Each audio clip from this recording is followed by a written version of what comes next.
Thank you very much for being here once again. Today's topic is going to be very interesting. As it's going to be, I'm sure that you're going to draw some life, some strength from it. And that's simply asking the question, who is your best friend? Who is your best friend?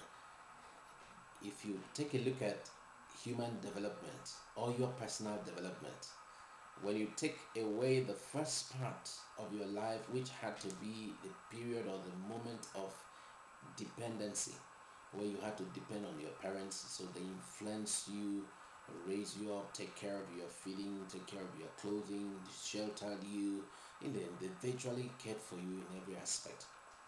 That was the first phase. And in between that, I mean, in the midst of that, some people walked into your life, possibly when you started attending school, from the nursery level, you started making friends, and people started coming into your life. Some come in and go out, and you have some that you may call long-standing friends.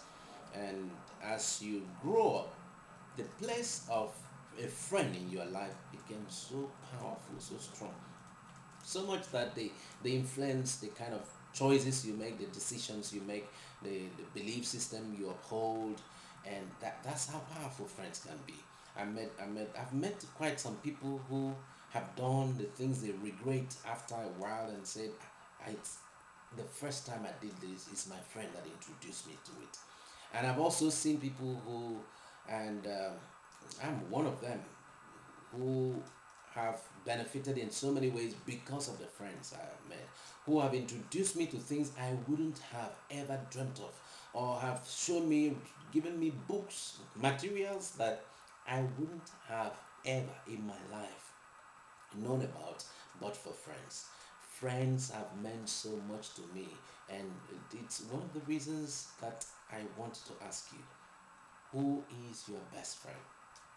Now, some people who are very religious, some will say, "Oh, it's our Father who is in heaven."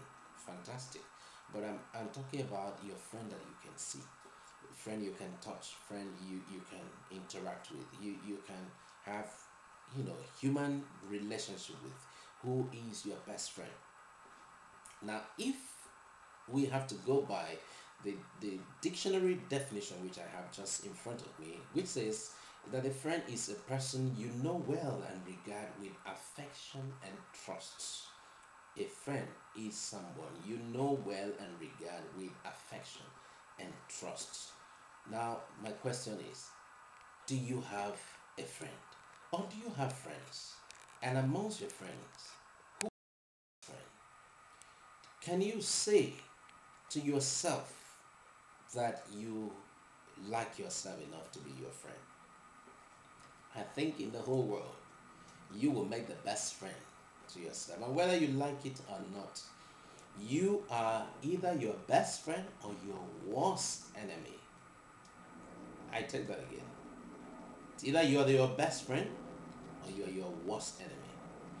Everything that are outside of you and are not inside hardly can have control over you. People who call themselves your friend, or people you regard as your friends, who don't have access into your heart or to your mind, they have not laid hold on you, cannot have control over you. So it still boils down to, who do you permit to influence you? You will move with the people you relax with. If you ask a child, who is a friend? He will tell you, it's a friend is somebody you can have fun with, you can relax with, somebody who likes you, who does good things to you. And ask the same child, who is an enemy? Who will tell you somebody who does wicked things to you, who is bad to you, who says very bad things, who is terrible. Now, I have found out that many of the people I've listened to are either their own best friends or their best and their worst enemies. They never see anything good in them, in themselves. They have no idea, they have no time to, pick the blessings in their life, or to talk about the unique things they have, or they don't even have time to appreciate the talents they have from within. and they stand out to be, even when others try to be their friends, because they cannot be their own friends, they cannot appreciate the friendship of others. Eleanor Roosevelt said, he says, friendship with yourself is of utmost importance because you cannot be a friend to others when you can't befriend yourself. How powerful that is. Now, I want you to start treating yourself as your best friend. Begin to look at the way you assess yourself. Have you been quarreling that others don't appreciate you?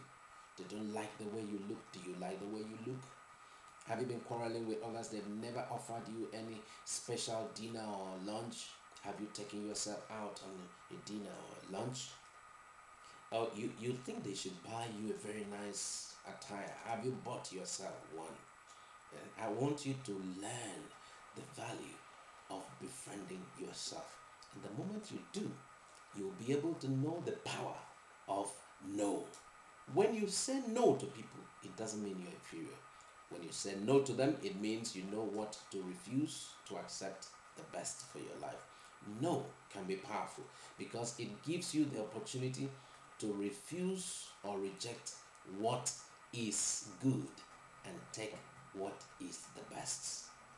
Thank you for the time you have spent with me again today. I always appreciate you, and I want you to do me a mail. Let me hear how these things are helping your life. I'll be glad. I'll really be glad to hear from you. Thank you very much, and God bless.